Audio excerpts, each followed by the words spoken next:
तळेगावच्या नागरी प्रश्नांकडे प्रशासनाचा कानाडोळा, बीडीओ आणि ग्रामसेवकांकडून निवेदनाला केराची टोपली, कारवाईची मागणी। भोकरदन तालुक्यातील मौजे तळेगाव येथील आठवडी बाजारात स्वच्छतागृहाच्या मूलभूत सुविधेबाबत मातंग अस्मिता संघर्ष सेना या सामाजिक संघटनेने दिलेले निवेदन 2.5 महिने उलटूनही भोकरदन पंचायत समितीचे गटविकास अधिकारी आणि तळेगाव वाडीचे ग्रामसेवक गजानन काकड यांनी धूळ खात ठेवल्याने तीव्र संताप व्यक्त केला जात आहे।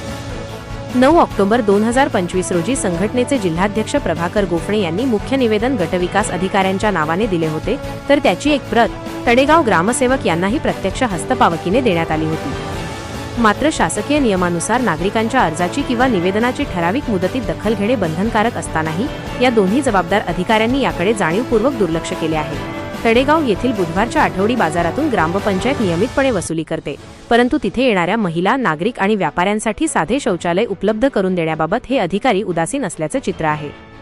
ग्रामसेवक कार्यालयात हजर राहत नसल्याने आणि निवेदनाची दखल घेतली जात नसल्याने कर्तव्यात कसूर केल्याप्रकरणी संबंधितांवर तात्काळ कायदेशीर कारवाई करण्यात यावी अशी मागणी आता जोर धरत आहे।